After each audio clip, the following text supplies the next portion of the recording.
Hi friends, പുതിയൊരു വീഡിയോയിലേക്ക് എല്ലാവർക്കും സ്വാഗതം. അങ്ങനെ അനിയൻകുട്ടനെയും കൂടി വേദ ഓടി പോകുന്ന സമയത്ത് തന്നെ വിക്രമും കൂടിയിട്ട് വേദരെ പിന്നിൽ കൂടി ഓടി വരികയാണ് കേട്ടോ. അപ്പോൾ അങ്ങനെ 3 പേരും കൂടി ഓടി നേരെ ഗീവർഗീസിൻ്റെയും മേരിയുടെയും വീട്ടിലേക്ക് എത്താണ്. അങ്ങനെ അവിടെ ചെന്നിട്ട് ജനൽമ തട്ടി തട്ടി വിളിക്കുകയാണ്. അപ്പോൾ അവരാണെന്നുണ്ടെങ്കിൽ നല്ല ഉറക്കത്തിലാണ്. അപ്പോൾ ചായ ആരോ വന്ന് വിളിക്കുന്നുണ്ട്.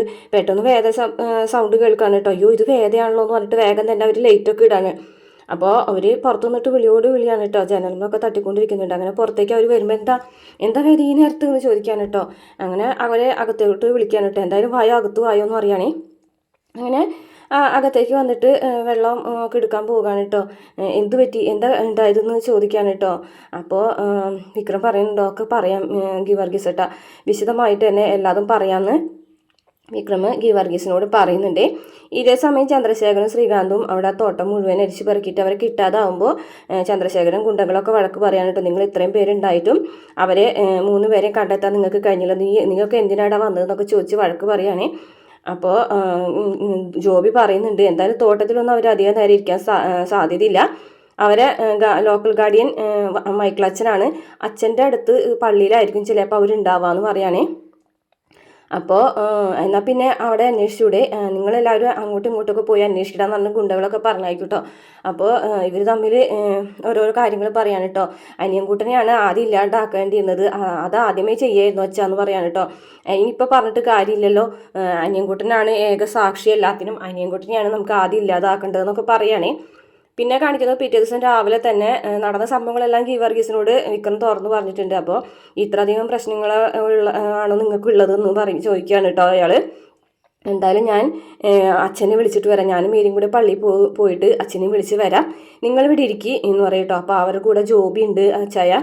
ഇനിയിപ്പോൾ ജോബി എങ്ങാനും പറഞ്ഞു കൊടുക്കൂടി ഉണ്ടെന്ന് പറയുകയാണേ. ഇവിടേക്ക് വരാൻ സാധ്യതയില്ല, ഇനിയിപ്പോൾ വന്നാലും സാരമില്ല, വീട് പൂട്ടിട്ടിട്ടല്ലേ പോകുന്നത്, നിങ്ങളകത്തല്ലേ, അകത്ത് ആരെങ്കിലും ഉണ്ടെന്ന് ആർക്കെങ്ങനെ അറിയാൻ എന്ന് പറഞ്ഞ് അവർ പോകുകയാണ് കേട്ടോ. അങ്ങനെ അനിയൻകുട്ടനെ കട്ടിലിൽ ഇങ്ങനെ നിർത്തുമ്പോൾ അനിയൻകുട്ടൻ പൊട്ടിക്കറിയാണ് കേട്ടോ. അപ്പോൾ അനിയൻകുട്ടൻ നീ വിഷമിക്കൊന്നും വേണ്ടാന്ന് പറഞ്ഞിട്ട് വിക്രം കെട്ടിപ്പിടിച്ച് ആശ്വസിപ്പിക്കുന്നുണ്ട്. പിന്നീട് ശ്രീകാന്തും ചന്ദ്രശേഖരനും അതുപോലെ ജോബിയും കൂടിയിട്ട് ചായ കുടിക്കാൻ കേട്ടോ ചായക്കടയിൽ നിന്നിട്ട്. അപ്പോൾ ഗീവർഗീസ് മേരിയും കൂടി ഇങ്ങനെ ജീപ്പിൽ പോകണ കാണുമ്പോൾ അവിടുത്തെ ചായക്കടക്കാരൻ പറയാണ്, അല്ല ഇവൻ സാധാരണ പള്ളിയിൽ പോകുമ്പോൾ ചായ പതിവുള്ളതാണല്ലോ, പക്ഷെ ഇപ്പം എന്താവുമെന്ന് ചായ കുടിക്കാതെ പോയത് എന്ന് പറയുമ്പോൾ തന്നെ ജോബിക്ക് കാര്യം മനസ്സിലാവാണ് കേട്ടോ. അപ്പോൾ ജോബി പറയും, അതെ നമുക്ക് വേഗം നിങ്ങൾ ചായ കുടിച്ച് എഴുന്നേക്കാൻ നോക്ക്, നമുക്കൊരു സ്ഥലം വരെ പോകാനുണ്ട്, എലി ഏത് മാളത്തിലാണ് ഒളിച്ചിരിക്കുന്നതെന്നേ എനിക്ക് മനസ്സിലായിന്ന് ജോബി പറയുകയാണേ. അങ്ങനെ എല്ലാവരെയും കൂട്ടിങ്ങാണ്ട് ഗീവർഗീസിൻ്റെ വീട്ടിലേക്ക് വരും. വാതിൽ പുറത്തുനിന്ന് പൂട്ടിയിരിക്കുകയാണല്ലോ എന്ന് ശ്രീകാന്ത് പറയുമ്പോൾ അത് അവരിവിടെ ഇല്ലാന്ന് തോന്നിപ്പിക്കാൻ വേണ്ടിയിട്ടായിരിക്കും എന്ന് പറഞ്ഞിട്ട് വാതിൽമ തട്ടണ കേൾക്കുകയാണ് കേട്ടോ നമ്മുടെ വിക്രമും വേദയും. അത് കണ്ടപ്പോൾ തന്നെ അവർക്ക് മനസ്സിലായി അവരവിടെ എത്തിയിട്ടുണ്ടെന്നുള്ള കാര്യം. അനിയൻകുട്ടൻ പേടിച്ച് വിറയ്ക്കാൻ തുടങ്ങിയതോട് കൂടിയിട്ട് ജോബി ഒരു കല്ലെടുത്ത് കൊണ്ടു കൊടുക്കാൻ കേട്ടോ ഗുണ്ടരെ കയ്യിൽ. അങ്ങനെ വാതിൻ്റെ ലോക്ക് പൊളിക്കുകയാണ്. അപ്പോൾ വേദനോട് വിക്രം പറയാണ്, മിണ്ടാതെ വായു എൻ്റെ പിന്നിൽ കൂടെ എന്ന് പറഞ്ഞിട്ട് അവർ 3 പേരും കൂടിയിട്ട് പുറത്തേക്ക് ഉള്ള വാതിലിൻ്റെ തുറന്ന വഴിക്ക് തന്നെ വിക്രമിന് ചവിട്ട് കിട്ടാണ് കേട്ടോ. കാരണം അവിടെ അവർ ഗുണ്ടകളൊക്കെ ഒളിച്ചിരിപ്പുണ്ടായിരുന്നു. അങ്ങനെ വിക്രമിനെ അവിടെ ഇട്ട് അടിച്ചും കാണിട്ട് അവർ പിടിക്കുകയാണ്. ചന്ദ്രശേഖരനും അതുപോലെ തന്നെ ശ്രീകാന്ത് വേദനയും പിടിച്ച് കൊണ്ടുവരികയാണേ. അങ്ങനെ പിന്നെ നമ്മളെ പള്ളിയിലാച്ചനും കൊണ്ട് മൈക്കിളും അതുപോലെ തന്നെ മേരിയും കൂടെ വരുമ്പോഴാണ് വാതിൽ തുറന്നെടുക്കുന്നത്. അങ്ങനെ അകത്തൊക്കെ ചെന്ന് നോക്കുമ്പോൾ ചതിച്ചു വെച്ചാൽ ആരോ വന്നിട്ടുണ്ട് ഇവിടെ, അവരെ കൊണ്ടുപോയി എന്നാണ് തോന്നുന്നതെന്ന് പറയട്ടോ. അയ്യോ ദൈവമേ, ഇനി എന്ത് ചെയ്യും കർത്താവേ എന്ന് പറഞ്ഞിട്ട് അച്ഛനും ആകെ നെഞ്ഞത്ത് കൈ വെച്ച് ഇങ്ങനെ നിൽക്കുകയാണ് കേട്ടോ. പിന്നെ കാണിക്കുന്നത് ഒരു സ്ഥലത്ത് ഇങ്ങനെ അവരെ 3 പേരെയും കൂടി കെട്ടിയിട്ടിരിക്കുകയാണ് കേട്ടോ. അപ്പോൾ ജോബി ഇങ്ങനെ ഒരു ചായം നോട്ടം നോക്കുന്നുണ്ട് കേട്ടോ വേദന.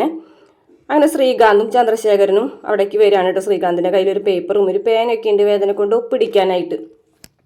അങ്ങനെ ചന്ദ്രശേഖരൻ പറയാൻ കേട്ടോ, എന്നാലും നീ ഇത് ഇവനെയും കൊണ്ട് മല കയറി വന്നത് എന്തിനാടി, ഞങ്ങളെ തെളിവ് സഹിതം അങ്ങ് ഉണ്ടാക്കാമെന്ന് വിചാരിച്ചിട്ടാണോ നീ നിൻ്റെ അച്ഛൻ്റെ അടുത്ത് പോയിരുന്നത് സാക്ഷി പറയാമെന്ന് വിചാരിച്ചിട്ടാണോ എന്നൊക്കെ ചോദിക്കാൻ കേട്ടോ ചന്ദ്രശേഖരൻ. അപ്പോൾ വേദ പറഞ്ഞത് നിങ്ങളുടെ കൂടെ അച്ഛനെയാണ് ഈ പറയണത് എന്ന് പറഞ്ഞിട്ട്, അതറിയാടി ആ അച്ഛൻ്റെ അച്ഛനും കൂടി ചേർന്നിട്ടാണ് എനിക്കിട്ട് പണി തന്നത്, നിൻ്റെ മുത്തച്ഛനെ നിനക്ക് മാത്രം എല്ലാതും എഴുതി വെച്ച് അതെങ്ങനെ ശരിയാവാന്ന് പറഞ്ഞിട്ട് ഇങ്ങനെ കവളത്ത് ഇങ്ങനെ പിടിച്ച് അത് ടൈറ്റാക്കി അങ്ങനെ വേദനിക്കുന്നുണ്ട് കേട്ടോ വേദയ്ക്ക്. അപ്പോൾ വേദ ഇങ്ങനെ കരയുന്ന പോലെ ആവുന്നു. അതിന് ശേഷം കവളത്ത് ഇങ്ങനെ പിടിക്കുകയാണേ.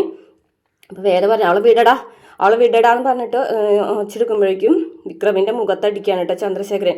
വിക്രമിനൊന്നും ചെയ്യരുതെന്ന് വേദ പറയുമ്പോൾ ഓഹോ അവനെന്തെങ്കിലും ചെയ്താൽ നീക്ക് വേദനിക്കോ ആണോ, എന്നാൽ അങ്ങോട്ട് വാടാ ഇവനൊന്ന് ശരിയാക്കി കൊടുക്കാൻ പറഞ്ഞിട്ട് ഗുണ്ടകളൊക്കെ കൂടെ ചേർന്നിട്ട് വിക്രമിനെ തല്ലി ചതയ്ക്കുന്നുണ്ട്. അപ്പോൾ വിക്രം പറയുന്നുണ്ട് ഉശിരുണ്ടെങ്കിൽ അഴിച്ചിട്ടിട്ട് തല്ലടാന്ന് പറയുന്നുണ്ട് കേട്ടോ ശ്രീകാന്തിനോട്. അങ്ങനെ ഇവർ ലാസ്റ്റ് ഉപ്പിടാനായിട്ട് പറയാണ് കേട്ടോ. അപ്പോൾ വേദ പറയുന്നുണ്ട് നിങ്ങളുടെ മനസ്സിലിപ്പോൾ എന്താണെന്ന് എനിക്ക് നന്നായിട്ട് അറിയാം, അതൊരിക്കലും നടക്കാൻ പോകുന്നില്ല എന്ന് പറഞ്ഞിട്ട്. അപ്പോൾ വിക്രം പറഞ്ഞു വേദ നീ ഒരിക്കലും അത് ഒപ്പിട്ട് കൊടുക്കരുത് കേട്ടാന്ന് പറയാണ് കേട്ടോ. എത്ര തല്ലിയാലും കൊന്നാലും ഒപ്പിട്ട് കൊടുക്കണ്ടെന്ന് പറയുകയാണ്. അപ്പോൾ ശ്രീകാന്ത് പറയും ഇതിൽ ഒപ്പിടാതെ വേറെ വഴിയൊന്നുമില്ല, എനിക്ക് വേണമെങ്കിൽ നിൻ്റെ ഒരു കൈ തമ്പ് ഇംപ്രഷൻ വെച്ചാലും മതി, പക്ഷെ നീ ഒപ്പിടുന്നല്ലേ അതിൻ്റെ ഒരു രീതി എന്ന് പറയാണ്. നിന്നെ കൊണ്ട് ഒപ്പിടിക്കാനായിട്ട് എനിക്കറിയാമെന്നൊക്കെ പറയാണ് കേട്ടോ. നേരെ പറയുന്നുണ്ട് ഒപ്പിട്ട് കൊടുക്കില്ല എന്ന് തന്നെ പറയാണ് കേട്ടോ.